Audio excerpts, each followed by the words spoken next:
Bueno, primero que nada, buenos días, muchas gracias por la invitación. Les mando un cariñoso saludo desde Punta Arenas, desde el futuro, porque nosotros somos acá una hora más, son las 11:30 de la mañana en este momento.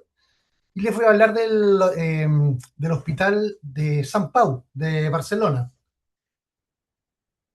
A principios del siglo XV, en la ciudad de Barcelona había 6 hospitales muy pequeñitos. Tres eran que dependían de órdenes religiosas y dependían del capítulo catedralicio, y habían tres que eran civiles o particulares, que habían sido donadas por algunos comerciantes ricos de la época y que dependía de lo que se llamaba el Consejo del Ciento, que es algo así como la municipalidad, como el ayuntamiento. Eh, a pesar de que dependían de estos organismos, los ingresos siempre provenían de la caridad de la ciudadanía. Disculpa, quería asegurarme que me están escuchando.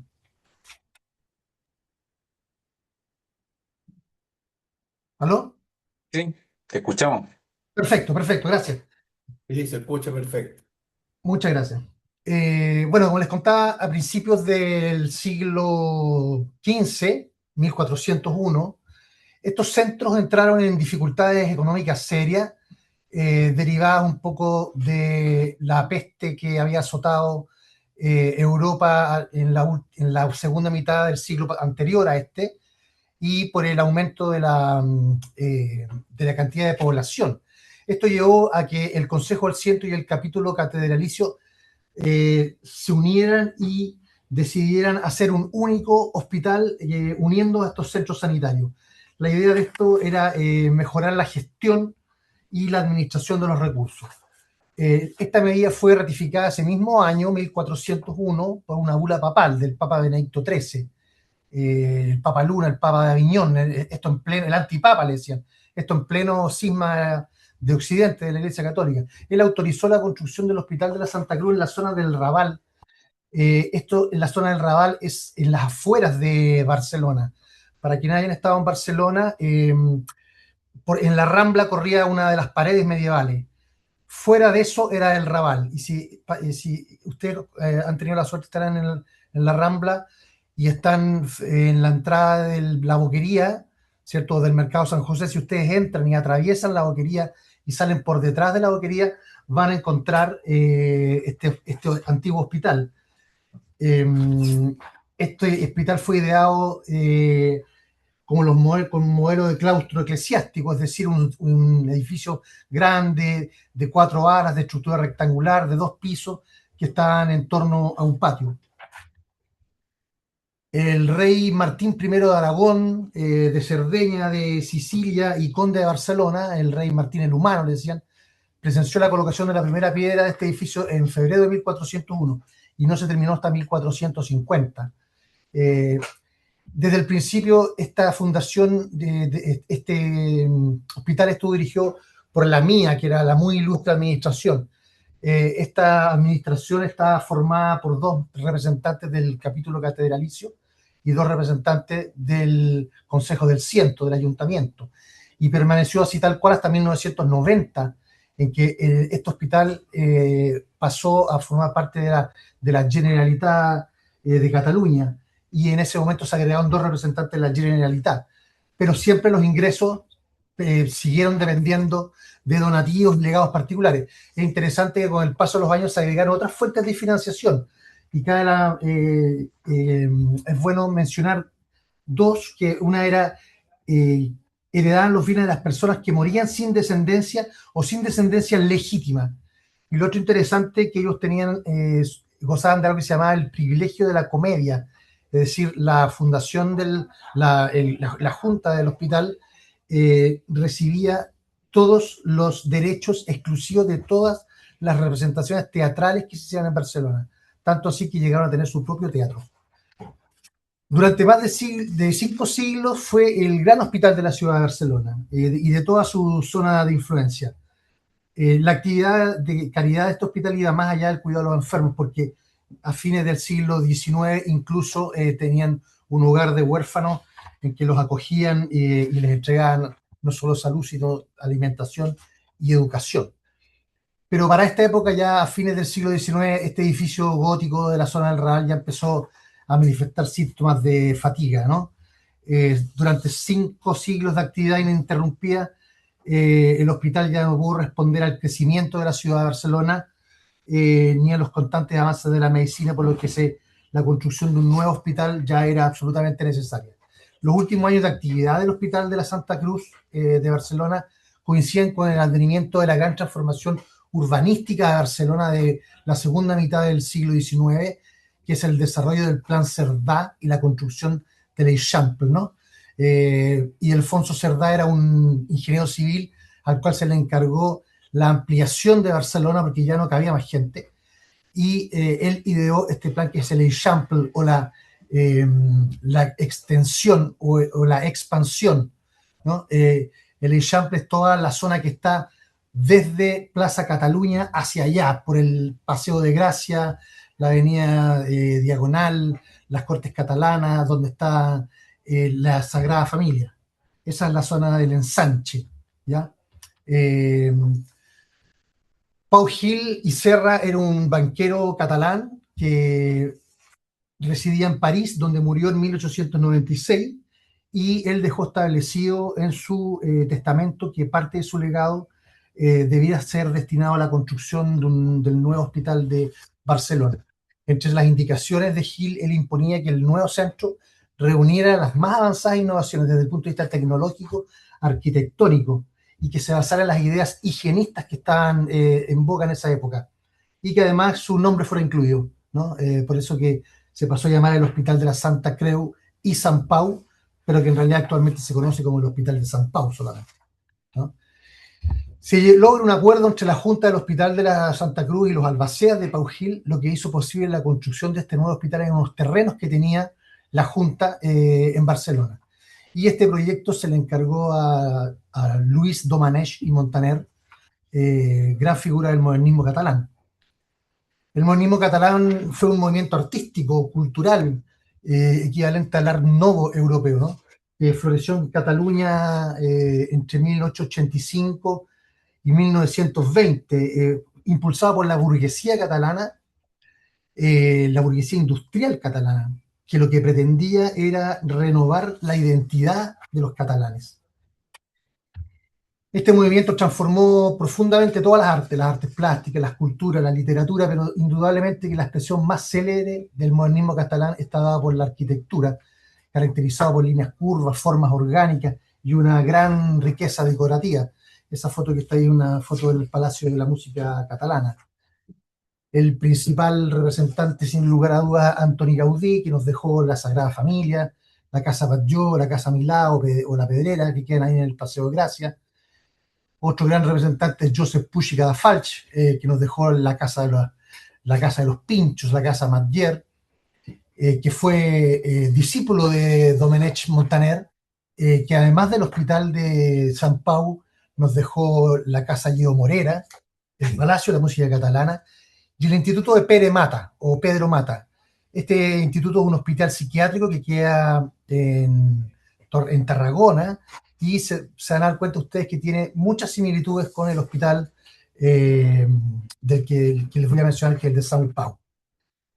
Como les mencionaba, la construcción del hospital se realizó en unos terrenos que tenía la Junta, que estaban en la parte alta de Barcelona, estaban por fuera. Yo no sé si pues logran ver en este plano, lo negro es Barcelona, la antigua Barcelona de mitad del siglo XIX. Acá está el Montjuïc, acá está el puerto, la Barceloneta, donde está el monumento a Colón. Aquí está acá es la Rambla, aquí está lo que sería Plaza Cataluña, y todo esto de acá es el plan de ensanchamiento o de ensanche de Barcelona. Si seguimos por la Plaza Cataluña y el Paseo de Gracia, llegando a la avenida Diagonal, en esta zona está la Sagrada Familia, y aquí, por fuera del Eixample, están los terrenos que se ocuparon para hacer este nuevo hospital. El proyecto original está totalmente empapado de las corrientes higienistas de la época, que ya escuchamos algo en la presentación del Sanatorio San José de Maipo. Estas corrientes surgieron en la segunda mitad del siglo XIX, eh, fueron desarrolladas principalmente por médicos. Estas teorías denunciaban que la falta de salubridad y de higiene en las ciudades industriales estaba relacionada con las altas tasas de mortalidad y las frecuentes epidemias. Entonces nació como un movimiento médico-social impulsado para erradicar estas epidemias, precisamente el cólera, la fiebre amarilla, que veía que las enfermedades eran el resultado de las malas condiciones del entorno urbano. Promovió la creación de redes de agua potable, alcantarillado, la ventilación de vivienda y los hábitos de higiene personal. 5 minutos.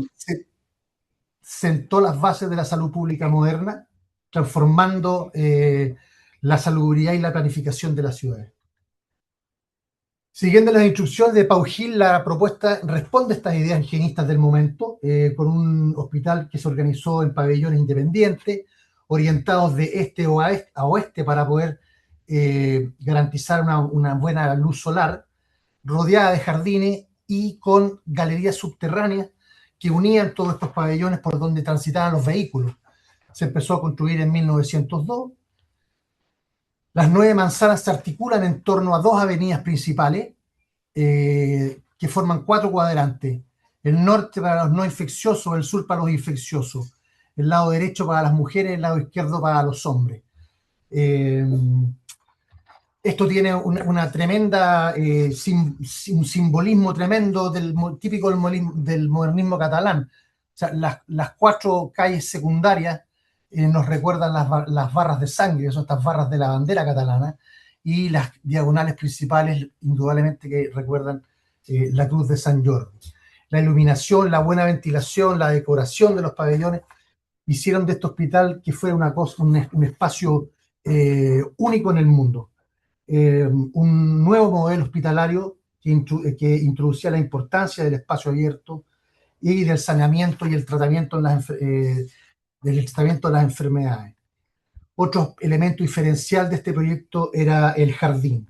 ¿Ya? La idea era que este hospital fuera una ciudad dentro de Barcelona del momento y cumplía, por lo tanto, con otro de los criterios fundamentales del higienismo, que es la contemplación de la naturaleza como efecto terapéutico, no solo a través de estímulos sensoriales, sino que también visuales.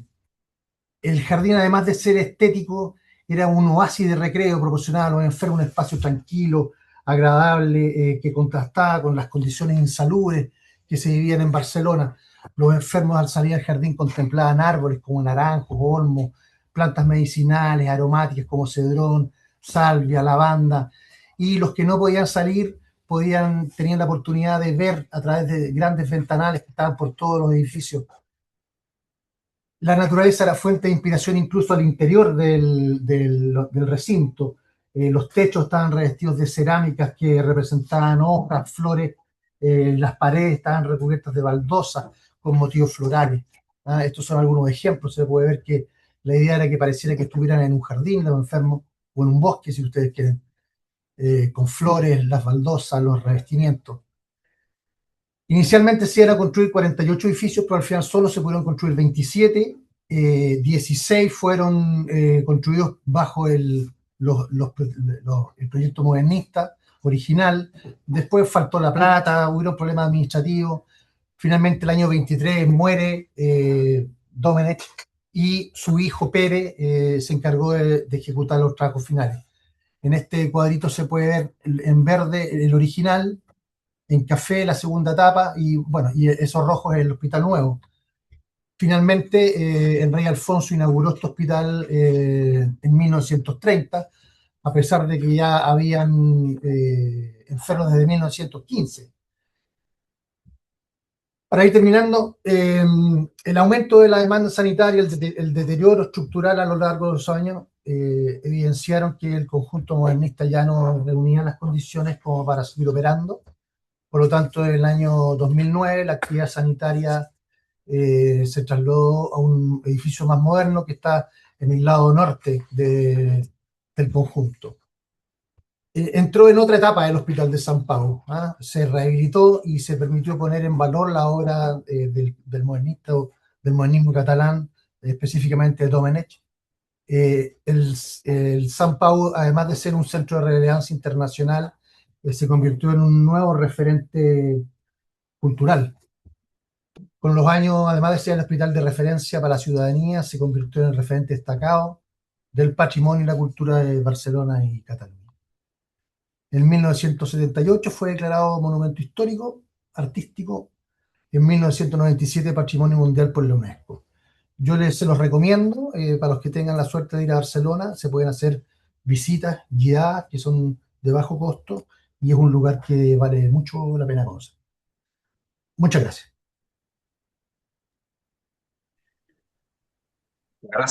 Muchas gracias, José Ignacio, por tu maravillosa presentación, que imagino va a generar muchas preguntas y comentarios.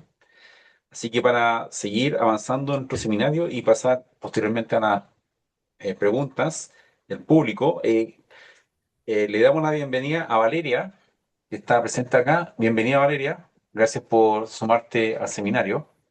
Desde Buenos Aires, si no me equivoco. Sí, Y ¿qué el tal? Buen tema, día. Acá también, una hora más. ya. El tema que Valeria nos presenta es los hospitales de servicio de atención médica integral para la comunidad. Valeria, cuentas con 15 minutos y restando 5 minutos te avisamos.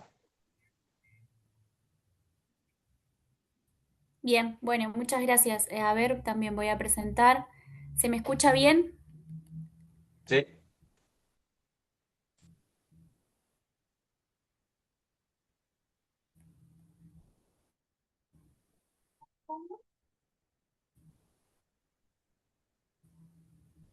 Perfecto.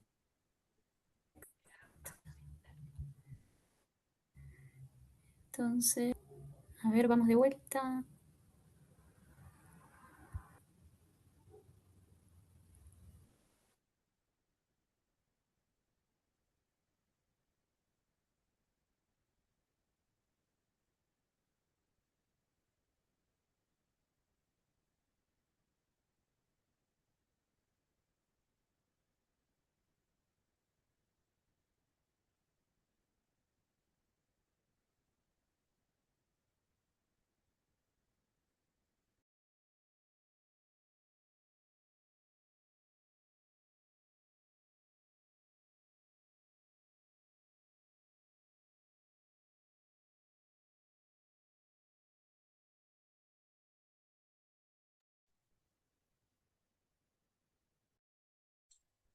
No escucho.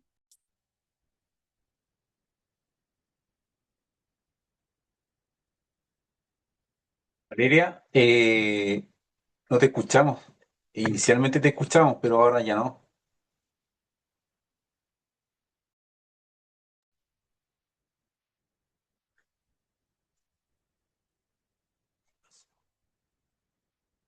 Valeria,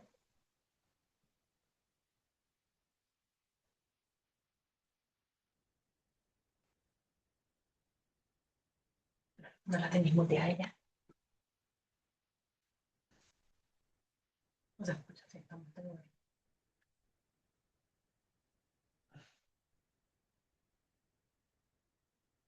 Y si lo ofreces tú y que ella vaya hablando, ya, pero que no la escucho. pero que sí no se escucha. Sí. Valeria, si quieres, nosotros podemos presentar tu ponencia, o sea, La ponencia. tu PowerPoint y tú vas Ahí me, comentando. ahí me aparezco, perdón, sí, Ahí perdón, te ahí me escuchamos. aparezco desmuteada, así que quizás debe ser alguna cuestión de la, bueno, debe ser alguna cuestión de la presentación, porque cuando Ya. muestra la Si, presentación, si ahí como quieres, que me aparece instantáneamente que me muteo. ¿Podrán presentarla? sí, nosotros lo hacemos. Un momento. Bueno, muchas gracias.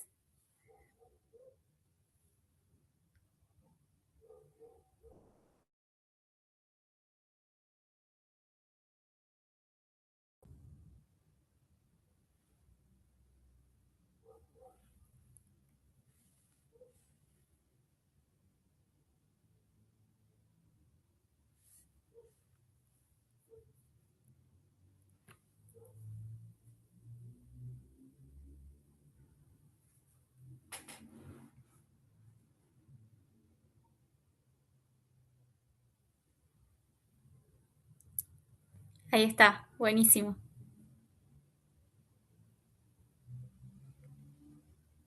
Adelante, yo voy Bueno, avanzando a muchas medida que tú... gracias. Sí, sí, sí, no hay problema. Bueno, en principio disculpen, acá veo que no solamente me pasa a mí, hay muchas cuestiones de conectividad. Bueno, en principio agradecer la aceptación de esta presentación para este seminario. La verdad que estoy muy contenta de poder compartir con diferentes colegas y profesionales de diversos países. Bueno, mi nombre es Valeria Almirón, soy docente investigadora del Instituto de Ciencias de la Salud de la Universidad Nacional Arturo Jaureche y de la Facultad de Ciencias Médicas de la Universidad Nacional de La Plata. Lo que voy a presentar hoy se denomina los Hospitales de Servicio de Atención Médica Integral para la Comunidad, los hospitales AMIC, que acá los conocemos como los AMIC simplemente. Te pido si me pasas la siguiente, Ilmina.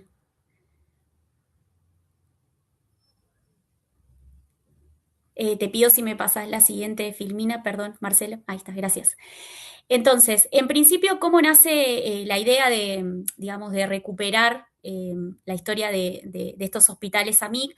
Parte de un proyecto del cual formo parte y que está un poco finalizando este año, que se denomina la humanización del cuidado en salud en un hospital de alta complejidad del conurbano bonaerense, que surge en el Instituto de Ciencias de la Salud de la Universidad Nacional Arturo Jaureche, que es una de las universidades donde soy docente investigadora. Es decir, nosotros empezamos a pensar en ese proyecto de investigación la idea de la humanización del cuidado, ¿sí? Porque hace relativamente unos pocos años este hospital se transforma y adquiere esa denominación, que es la denominación de hospital humanizado, con todas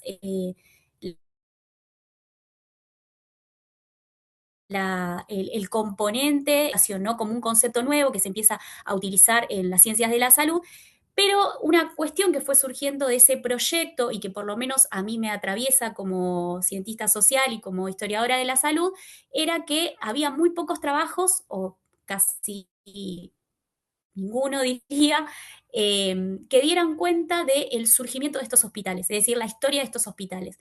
Entonces, a partir de eso empieza a surgir la idea de poder historizar, es decir, de poder dar cuenta de qué manera surgen, quiénes son, digamos, los actores que llevan adelante la idea de construir un hospital que se centre en la idea de la comunidad, ¿sí? Teniendo en cuenta que en Argentina no son muchos los hospitales que funcionan bajo estas ideas del hospital de comunidad de alta complejidad, que básicamente hoy en la actualidad son 12 hospitales que están distribuidos 6 en la provincia de Buenos Aires, 5 en la provincia de Misiones y 1 en la provincia de Santa Cruz, que además son los hospitales que bueno, más allá de lo que estamos atravesando hoy, que es un recorte enorme en salud pública, son los únicos hospitales que están financiados por las provincias, digamos, y por la nación, por el Poder Ejecutivo Nacional. Entonces, justamente son hospitales monumentales, digamos, en Argentina.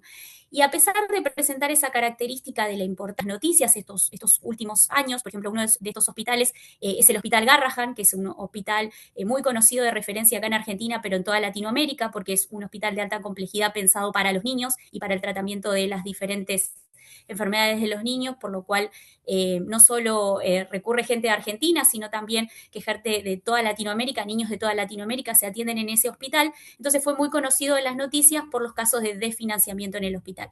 Entonces, teniendo en cuenta toda esta caracterización que es del tiempo presente, pensar o tratar de irnos a la historia de cómo comienzan estos hospitales, por qué se da, por qué se centra en la idea de comunidad.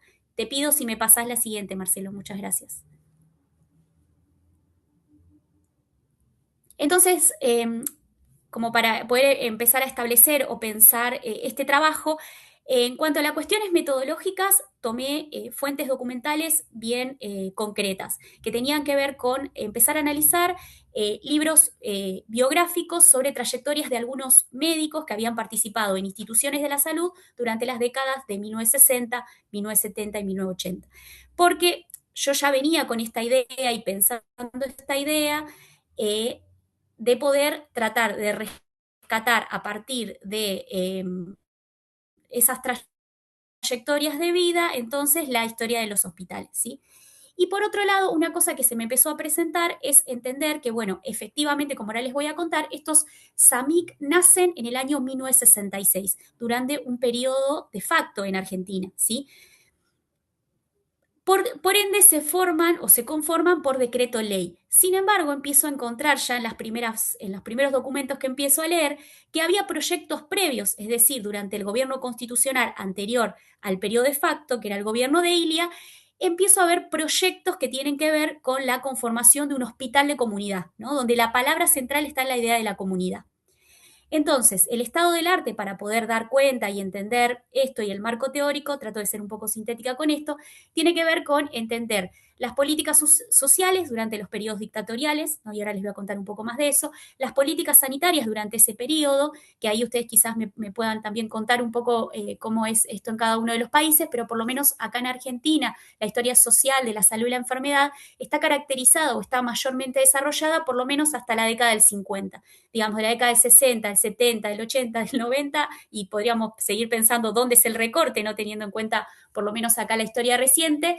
Hay muy poco trabajado sobre lo que pasa con la política sanitaria, con los hospitales, con los actores que los constituyen. Bien. Después era pensar la historia del Longaniato, y digo la historia del Longaniato porque los hospitales SAMIC se crean en el año 1966 por un decreto ley que surge dentro del gobierno de Juan Carlos Onganía, que es el primer gobierno dentro del golpe de Estado de la Revolución Argentina, ¿sí? O sea, la anteúltima dictadura que tuvo Argentina. Y pensar entonces también los actores, y ahí empiezan a aparecer y a jugar algo muy relevante que tiene que ver con que los actores que construyen estos AMIC, además de ser médicos, forman parte de las redes de sociabilidad del laicado de la Iglesia Católica. Bien, por lo cual la idea de comunidad está sumamente presente. En cuanto al marco teórico, entonces empecé a tratar de pensar algo que vengo pensando también por mis investigaciones. Yo soy tesista doctoral, terminé hace muy poco mi tesis de doctorado y trabajé una política que atraviesa los periodos dictatoriales, que es la obra social de jubilados y pensionados en Argentina. Entonces hay algo que venía hace mucho pensando, que son las políticas sanitarias en los periodos dictatoriales. ¿Cómo entender esas políticas atravesadas entre la idea del consenso y la represión, como las dos caras de la misma moneda? Es decir, determinados gobiernos dictatoriales que aplican en sus políticas concretas cuestiones represivas y autoritarias, pero que también piensan política sanitaria, política social, política educativa y demás políticas justamente para establecer determinados consensos en la ciudadanía. No se puede entender entonces los gobiernos dictatoriales sin entender específicamente esta clase de políticas, ¿no? Por eso hablo de las dos caras de la misma moneda. Y también que construyen en algún punto, y esto lo dicen varios autores, cuando los gobiernos dictatoriales no pueden construir hegemonía política, recurren a la política social. Marcelo, te pido si me pasas una más. Entonces, mi hipótesis de trabajo central es entender en algún punto el surgimiento de los hospitales AMIC al calor de las ideas de la subsidiariedad del Estado, el comunitarismo católico y las ideas de la doctrina social de la Iglesia. Es decir, como esas tres ideas que también ya vienen trabajando otros autores, las podemos pensar para la construcción de estos SAMIC. Marcelo, te pido si me pasas una más.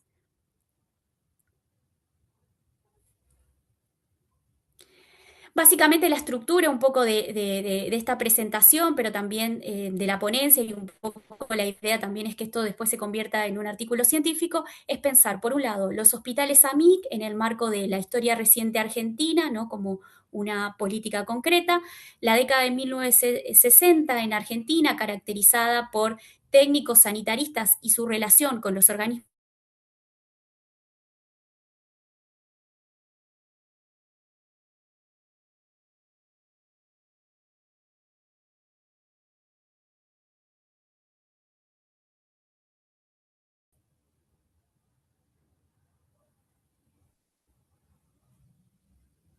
si me pasas una más, Marcelo, por favor.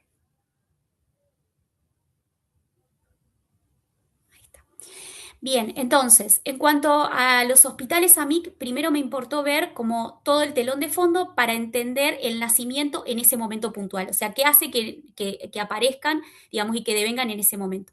Para eso, entonces, un poco como ya les decía, recurro a los estudios de la historia reciente en Argentina. Lo primero que doy cuenta, que no lo digo yo, sino que lo vienen diciendo muchos autores que vienen trabajando por lo menos en los últimos 10, 15 años, temas de políticas sociales en la historia reciente, es que lo que encontramos fundamentalmente tiene que ver con que está depositada esas investigaciones en la última dictadura militar, bien, en las cuestiones de violencia política, la lucha armada, y entonces que se dejaron de lado otras aristas, como por ejemplo entender las políticas sanitarias durante esos periodos, que es lo que, digamos, más me interesa. Eso mismo sucedió con el primer gobierno, entonces, también de la Revolución Argentina, que es el gobierno de Juan Carlos Onganía, que también las investigaciones tuvieron que ver con hechos históricos bien puntuales. Por ejemplo, la Noche de los Bastones Largos, el Cordobazo, es decir, todo un conjunto de procesos sobre los que depositó su mirada entonces la historia argentina. Sin embargo, hay nuevos estudios que, sin desestimar obviamente esos estudios que son centrales para entender el funcionamiento de la sociedad en ese periodo, surgen nuevos estudios que nos hablan del onganiato, ¿no? De este periodo de la presidencia tan particular de Juan Carlos Onganía, ¿no? Como un periodo también de quiebre en la historia para entender el funcionamiento inclusive de la siguiente dictadura, ¿bien? Y para eso surgen un conjunto de nuevas investigaciones que tienen que ver con, por ejemplo, la creación en el gobierno de Onganía del Ministerio de Bienestar Social, ¿no? Un ministerio caracterizado por determinadas secretarías, está la Secretaría de Deporte, la Secretaría, inclusive hay una que se llama específicamente de la comunidad, la Secretaría de Salud, donde hay una gran impronta, y es la gran impronta de lo social, digamos, en el periodo de la dictadura. Bien, y ahí hay múltiples investigaciones que vienen haciendo varios autores, Laura Rodríguez, Florencio Osuna, Gabriela Gómez, sobre ese periodo particular y las políticas que van surgiendo en ese ministerio. Hay un autor que se llama Fortunato Marimachi, que viene trabajando temas de religiosidad, que él dice que este periodo es muy particular porque lo que podemos ver es que todas esas carteras están constituidas por actores civiles del laicado de la Iglesia Católica, por lo cual hay y que no son cualquier tipo de actor, sino que son actores que además están atravesados por la universidad, es decir, son académicos, son expertos. Entonces ahí se atraviesa la idea de la religiosidad y de la modernidad, ¿no? Esta idea la llevan adelante en las políticas sociales justamente que implementan. Marcelo, te pido si me pasas una más. 5 minutos.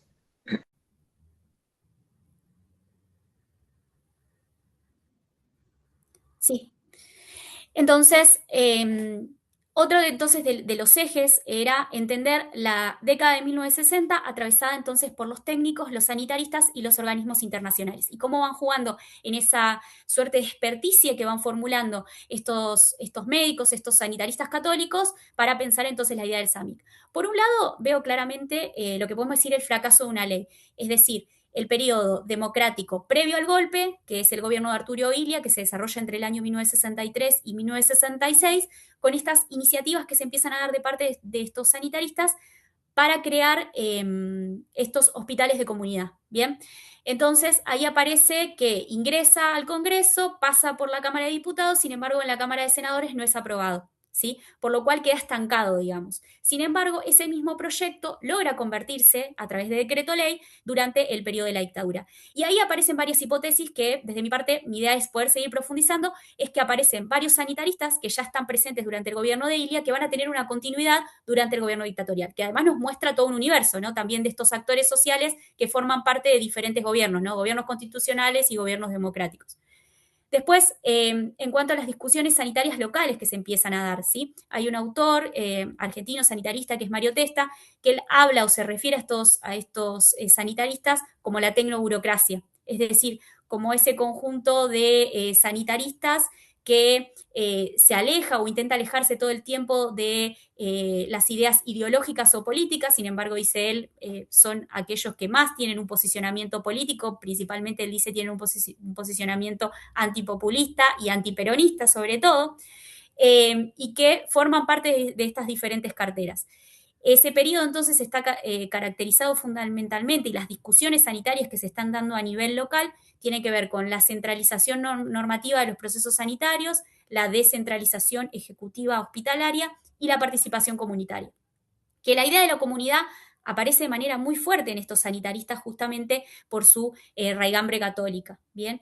Y después, en el contexto internacional, encontramos estas múltiples capacitaciones que los realizan ella, pero lo realiza el gran arco de los sanitaristas en Argentina, que son las capacitaciones en la OPS, ¿sí? Que entre otras cosas incorpora en estos sanitaristas la idea de la estadística moderna. Marcelo, si me pasas una más, ya termino. Bien, y finalmente entonces llegamos a estas ideas que les decía que tienen que ver con entrar directamente en los archivos y poder dar cuenta de estas ideas de la subsidiariedad por un lado del Estado, el comunitarismo católico y de la doctrina social de la Iglesia. Entonces, la política social claramente aparece ahí como ante la imposibilidad de esa hegemonía política que puede establecer el gobierno de Onganía, pero en otros gobiernos dictatoriales también aparece. Entonces la política social aparece y de alguna manera se hace carne, podemos decir, a través de esto que dicen autores como Bosbacki y Soprano, que es el rostro humano del Estado, ¿no? Como estos actores que llevan adelante la política y que transforman todo ese saber y esa experticia en política sanitaria en este caso. Atravesados entonces por el comunitarismo católico, la idea de la doctrina social de la Iglesia, el rol subsidiario que para ellos tiene el Estado, es decir, el Estado simplemente tiene que ser un financiador de esas políticas y la comunidad o esos cuerpos intermedios tienen que ser los encargados de llevarla adelante. En estos tres actores sociales centrales, que son tres libros de sus trayectorias, por un lado Carlos Joaquín García Díaz, por otro lado Hugo Arce y por otro lado Alberto Dalbó. Finalmente surge el decreto ley creado en el año 1966 que establece entonces la creación de estos hospitales de comunidad, donde la comunidad va a tener un rol central y cuando están pensando en la comunidad están pensando en los vecinos, están pensando en los usuarios, donde va a tener un rol central la profesionalización de la enfermería, hoy que se habló ya en la primera mesa de la enfermería, acá la enfermería se pone en un lugar central, calculo que en el resto de los países también pasa, ¿no? Pero los procesos de profesionalización de la enfermería llevan mucha lucha, mucho tiempo, por lo cual me parece una cuestión central ahí que ya aparece en la ley, esa relevancia que se le da a la enfermería y sobre todo los procesos de descentralización dentro del hospital. Son las tres bases, pero también tienen y ocupan un lugar central, por ejemplo, el tema del financiamiento, cómo se deberían financiar, ¿no? Este financiamiento que les digo entre las provincias y la nación. Una más, Marcelo. Finalmente, entonces, para ir cerrando algunas preguntas centrales o cosas que me quedan por resolver, primero tienen que ver con seguir inspeccionando, mirando y observando este proyecto de ley que ingresa a las discusiones que se van dando y por qué queda trunco, digamos, en un periodo democrático previo al golpe de Estado de la Revolución Argentina y del gobierno de Onganía. Después, me quedan otras cuestiones por pensar que tienen que ver con cuestiones más centrales y en algún punto volver al punto de partida de donde surgió esta investigación, que es pensar un poco cuánto hay de cierta continuidad de estas ideas comunitaristas hoy en los hospitales AMIC, en estos hospitales de alta complejidad. Y en algún punto pensar, si se quiere, una larga trayectoria, ¿no? Que a mí también eso me parece muy interesante porque hoy estoy exponiendo acá el 29 de junio se cumplen 60 años del golpe de la Revolución Argentina, de Onganía, un gobierno todavía que falta mucho hacer, mucho investigar, mucho inspeccionar sobre ese gobierno, pero también de la creación de los AMIC, que también se da en el 66. Entonces, pensar esa larga trayectoria en cuanto a la humanización de los cuidados y también el ideario católico. Así que una más, Marcelo, solamente para agradecer. Te pido bueno, eso. Bueno, muchas gracias y muchas gracias por su atención.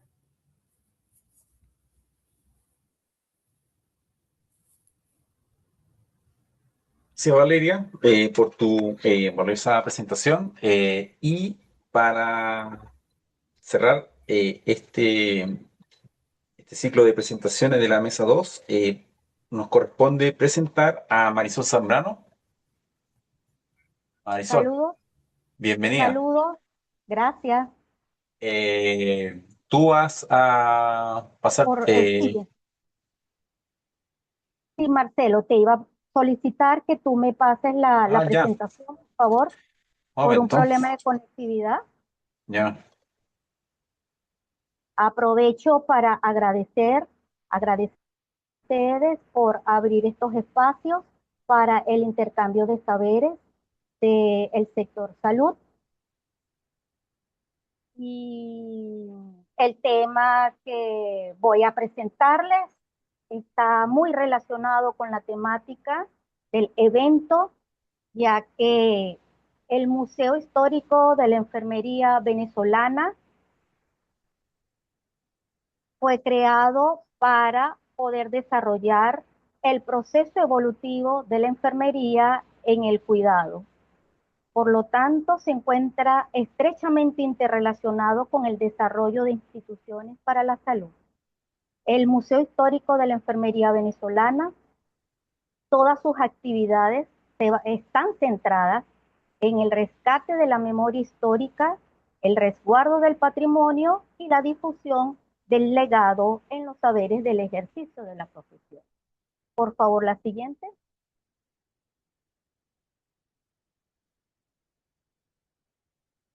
En esta lámina les presento algunas imágenes para ubicarnos en la estructura física, el cual el museo está ubicado en los espacios de la Escuela de Enfermería de la Universidad Central de Venezuela, la cual queda a las afueras del campus universitario. Como podemos observar, son unas edificaciones, un complejo edificado en el año 1928 con un diseño ecléctico francés. Inicialmente para que hiciera vida el noviciado del Sagrado Corazón de los Dos Caminos de los Hermanos de la Salle. Este aire monástico, pues que nos transmite cada uno de los ambientes que podemos percibir en cada uno de los pasillos, ha sido el encanto inspirador para seguir soñando con las épocas pasadas. Y esto es lo que ha permitido que se concretara esta idea de museo en nuestra escuela de enfermería hace 12 años, es decir, en el 2014.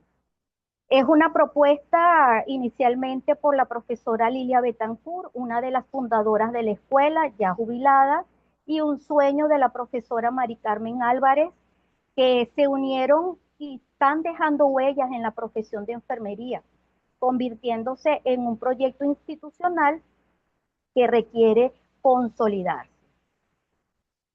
La siguiente, por favor.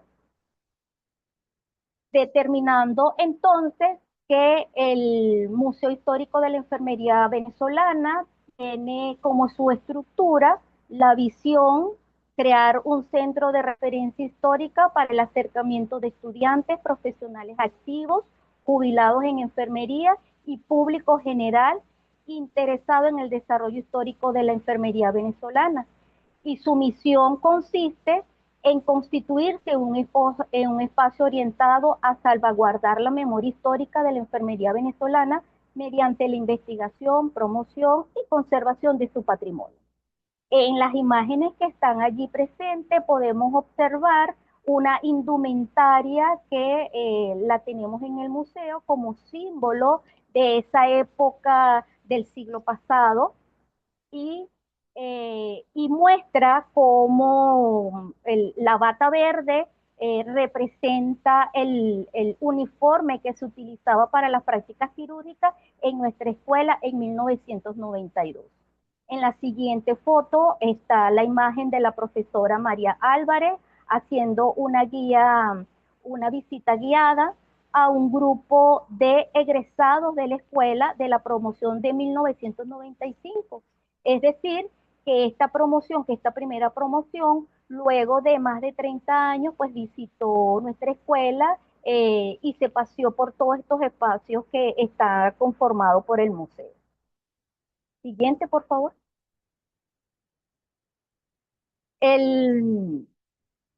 Por lo tanto, la función del museo básicamente está en la parte educativa, patrimonial y cultural y definida por los valores que apoyan la identidad y crecimiento profesional.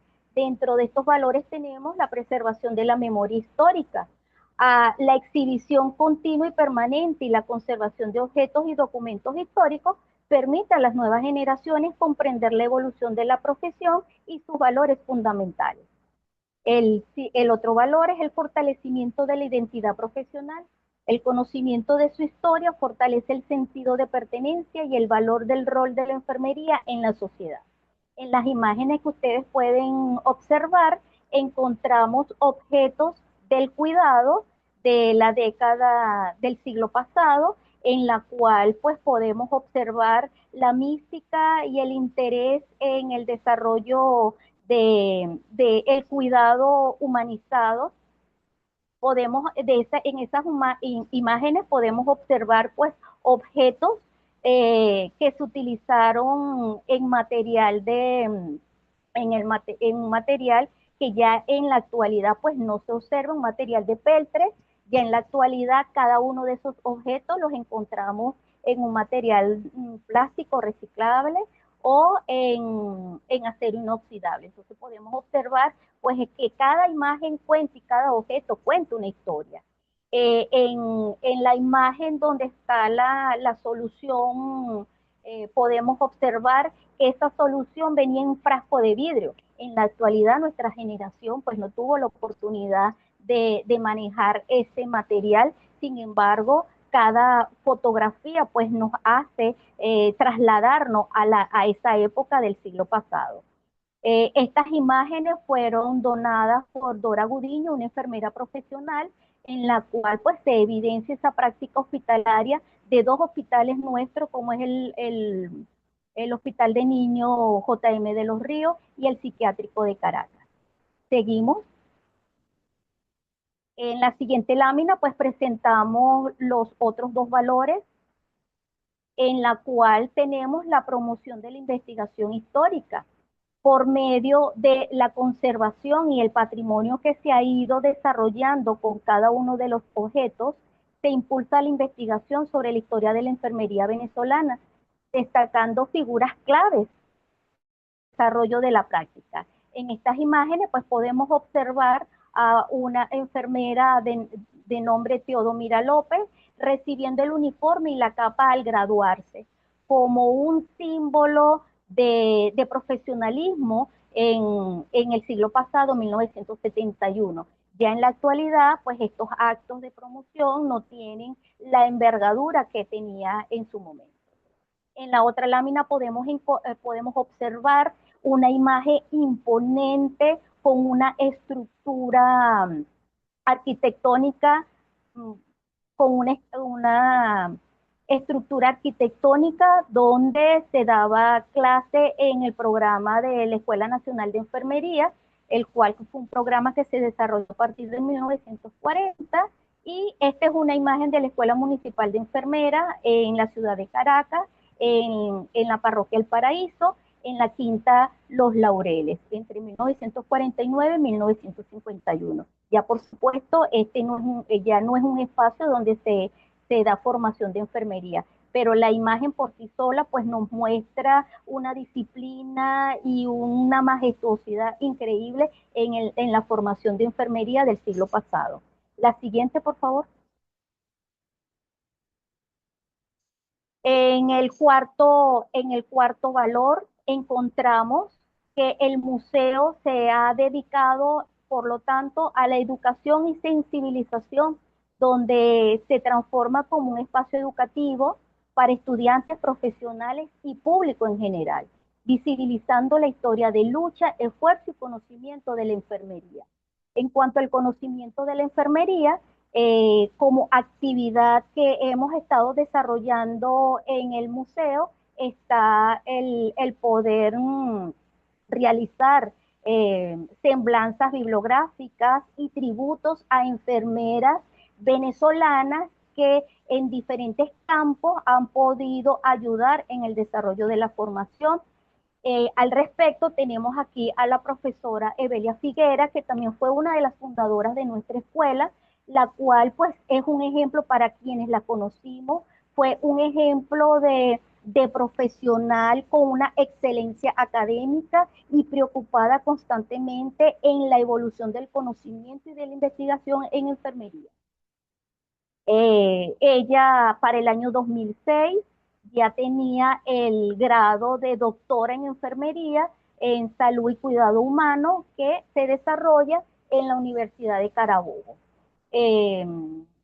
fue una persona tan imponente que el grupo Artesano Group, en el libro que se denomina Gente que hace escuela, pues le realizó un artículo en la cual pues describía su obra y vida, en el cual lo titularon para ese momento De la cofia al birrete. Entonces vemos cómo a través del museo, con todas las imágenes, con todo el material, y el archivo fotográfico, documental y los objetos que cada una de estas enfermeras han podido donar al museo, han servido y han desarrollado el patrimonio y el acervo del Museo Histórico de la Enfermería Venezolana, enriqueciendo así la investigación histórica sobre la enfermería en nuestro país y que servirá como inspiración para las nuevas generaciones.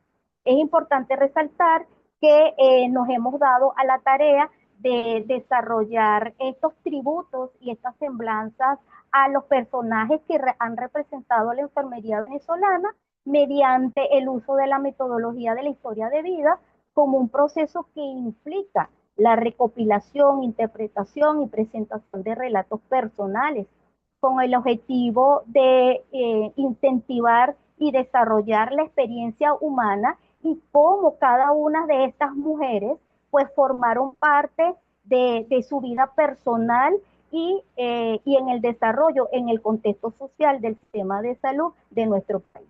Entonces, Cinco se hace minutos. énfasis, sí, ya vamos.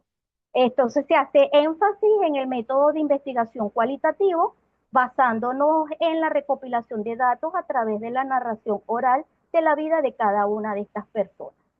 ¿Seguimos? La siguiente. Encontramos entonces que en esta imagen ustedes pueden valorar, pueden percibir el patrimonio que en estos 12 años el museo ha podido conservar, conformado entonces por bienes materiales e inmateriales que se han adquirido. Se necesita una conservación, una investigación para ver cómo comunicar y exhibir con fines de educación, estudio y deleite. Ustedes pueden observar entonces que tenemos a nuestro haber bienes tangibles como obras de arte, documentos, objetos históricos y etnográficos, que serían los elementos de herramientas, vestidos y utensilios, y símbolos como capas, copias, lámparas, que todos han sido donados por personas interesadas en la preservación de sus objetos, de enfermeras y enfermeros jubilados y de personal activo que todavía está presente en nuestra memoria histórica. También hemos recibido donaciones de centros hospitalarios, pues que ya al desechar algunos elementos que por la tecnología han sido cambiados, pues también nos los han donado. Encontramos también en el patrimonio del museo fondos documentales y archivos, donde el mismo museo está haciendo manuscritos y documentos históricos. Es decir, que estamos haciendo historia en el presente. Contamos con textos, revistas, tarjetas de grados e invitaciones. Es decir, una cantidad de elementos que han sido posibles el patrimonio inmobiliario e infraestructura del museo. El mismo edificio donde hacemos vida, pues forma parte de ello. Todo este material bibliográfico, escrito, libros, catálogos, publicaciones periódicas, pues han servido como herramientas fundamentales para la investigación y documentación de las piezas que siguen en construcción. Entonces vemos ya, para sintetizar, que esa idea de museo ya en la actualidad es un proyecto de Museo Histórico de la Enfermería Venezolana, la cual ya tiene reconocimiento por el Sistema Nacional de Museos como un museo público activo en el 2021 y un museo histórico universitario decretado así por la Escuela de Enfermería en el 2025. Concluimos entonces que los museos como centros de enseñanza y cultura permiten la integración, asistencia, docencia para el estudio, análisis e investigación histórica de la profesión de la enfermería, Constituye, por lo tanto, un espacio para el encuentro y difusión de los antecedentes históricos universales y nacionales del proceso de formación y tecnológico, desarrollando así y resaltando diversas personalidades de la enfermería venezolana. La siguiente. Con esto pues, les doy las gracias por su atención. Ahí están nuestros contactos y foto en la cual quiero que ustedes cierren esta presentación. Es la primera, es una lámpara de promoción de la Escuela Nacional de Enfermería de 1966. Entonces, fíjense, cada objeto que nosotros tenemos en el museo, pues tienen un valor histórico que no tiene reemplazo. Entonces, muchas gracias por este espacio.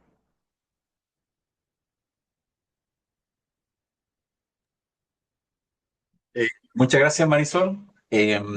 Ahora damos espacio a las preguntas y comentarios que quisieran realizar, porque yo creo que hay varias preguntas que andan rondando. Así que damos la palabra a nuestro público para abrir esta etapa de comentarios.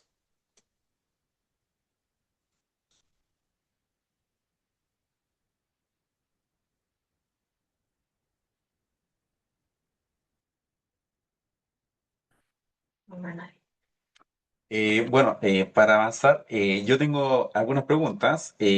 José Ignacio, te quiero hacer una consulta. El motivo de interés por este hospital, ¿dónde nace? ¿Cómo nace? La verdad que nace cuando lo conocí. Ya. Tuve la oportunidad de ir a Barcelona. La primera oportunidad que fui, solamente lo vi por fuera, porque estaba en rehabilitación, etcétera. Y la segunda oportunidad que pude ir, fui, lo conocí, hice la visita guiada y quedé maravillado, la verdad. Entonces empecé a investigar un poquito sobre la historia, y aparece este tema del modernismo catalán, y empecé porque conocí la Casa Milá, conocí la Casa Matller, la Casa Bayot, entonces el Museo de Música, y me fui dando cuenta de que está eso muy relacionado, y de ahí en la visita que hice al hospital surge esta unión entre el higienismo, que en el fondo es la salud pública, ¿no? Y el modernismo catalán. Entonces, me pareció interesante mostrarlo. Bueno, a mí lo que más me llamó la atención fue este vínculo que, bueno, la historia de los hospitales, bueno, la medicina también en general, ha establecido con la importancia que tiene la contemplación de la naturaleza para la recuperación de los pacientes, que es antiquísima y que, bueno, tu ponencia nos permite rescatar. No, me gustaría ahondar más en ese tema, pero quizás da pie para hacer una ponencia específica sobre ese tópico, pero me gustaría subrayar ese aspecto de tu muy buena presentación. Así que gracias, José Ignacio. Muchas gracias a ustedes. Eh, ¿Alguna pregunta para Valeria, Marisol? ¿Comentarios en los chats? Tenemos algunas felicitaciones para los expositores, expositoras. Alicia, please. Bueno, mira la foto que yo tengo aquí atrás, que es uno de los pabellones del Hospital de la Santa Cruz de San Pablo, que es muy interesante, sí, y muy bien, qué bueno que hay difusión de estas actividades también, porque que los patrimonios de la salud sean declarados patrimonio de la humanidad es algo muy importante, que nos eleva como culturalmente, ¿cierto? Que nos pone a los que estamos preocupados de los espacios sanitarios, contribuye a que vayan siendo reconocidos internacionalmente y vaya siendo algo de interés para todos. Lo mismo, entonces yo felicito la ponencia de José Ignacio y también la de todos los presentadores acá, porque de alguna manera todos vamos aprendiendo y vamos conociendo y vamos sabiendo cómo qué sucede en el contexto internacional, en el contexto nacional, con las cosas que estamos haciendo todos, y eso también contribuye a que vamos teniendo más instalada en la dimensión cultural eh, la importancia que es nuestro patrimonio sanitario en lo material y en lo inmaterial también, dentro de lo construido, dentro de las prácticas, de las herencias humanas, etcétera. Entonces, agradecer a todos, a ustedes como organizadores y a los presentadores que contribuyen a que tengamos, a que conozcamos más, a que tengamos más herramientas, a que tengamos más ejemplos, a que sepamos cómo se hacen las cosas en otras partes. Y eso solamente.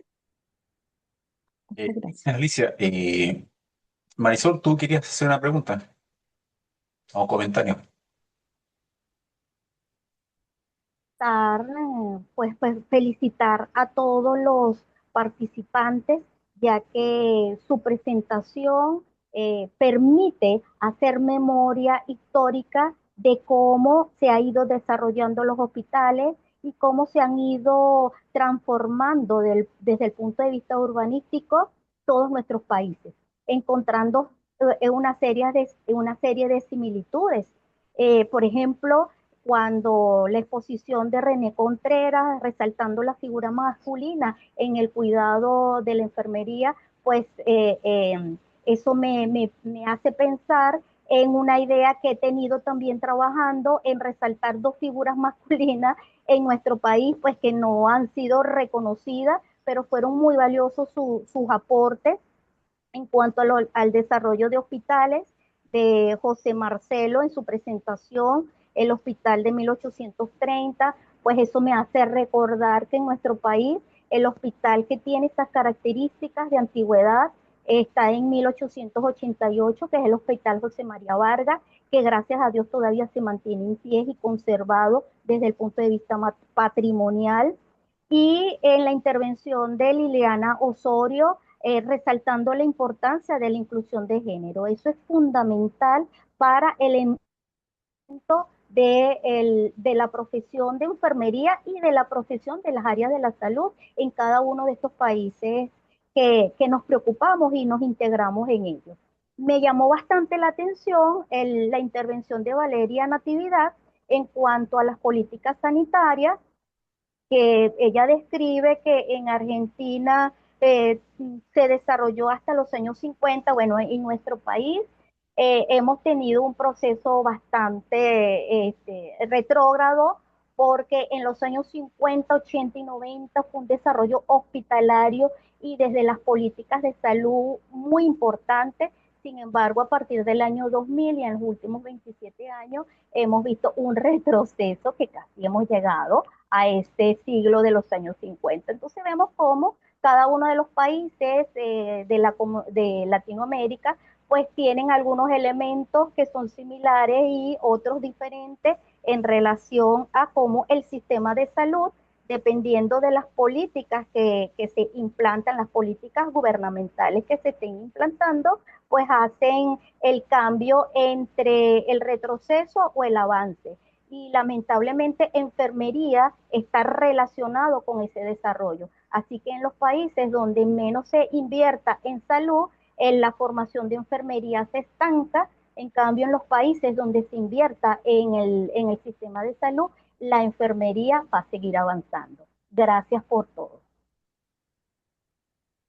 Sí, Marisol, ¿alguna otra pregunta, comentario en torno a las ponencias que conocimos?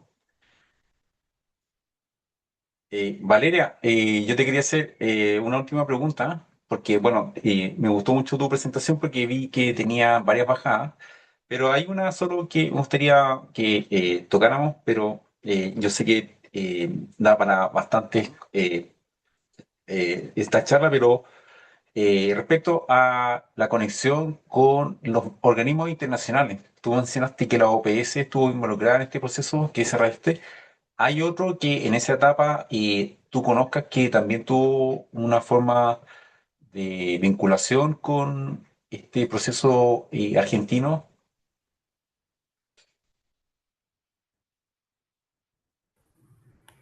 Marcelo, ¿qué tal? Y gracias a todos por los comentarios que también veo que colocan en el chat. Que yo sepa, la OPS y en gran medida la sede, sobre todo, que va a haber en la OPS en Chile, entiendo que a eso te estás refiriendo o no, Sí. yo estoy confundida.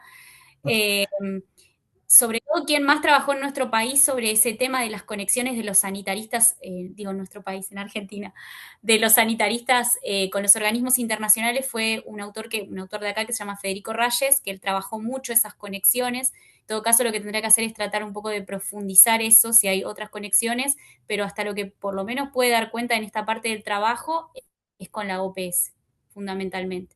Y todo el sistema de capacitaciones, también los viajes que hacían no solo a Chile, sino también a Estados Unidos, digo, todas esas capacitaciones que se van dando, que los resultados son básicamente toda la estadística moderna, la aplicación de la estadística moderna en salud es de ese periodo acá en Argentina. Ustedes me dirán cómo funciona en otros países, pero en Argentina tiene que ver con eso, con esos intercambios, que lo hacen estos sanitaristas con estas, digamos, estas características, estos, si queremos decir, estos sanitaristas católicos, pero que también forma parte del gran narco de todos otros, el resto de los sanitaristas, ¿no? Quizás algunos más de raigambre más populista, más peronista, etcétera, etcétera, pero sí, todos, digamos, recurrían a esas capacitaciones y hay un gran desarrollo en ese periodo.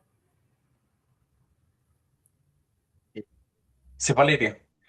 Bueno, con este último comentario comenzamos a cerrar esta mesa número 2.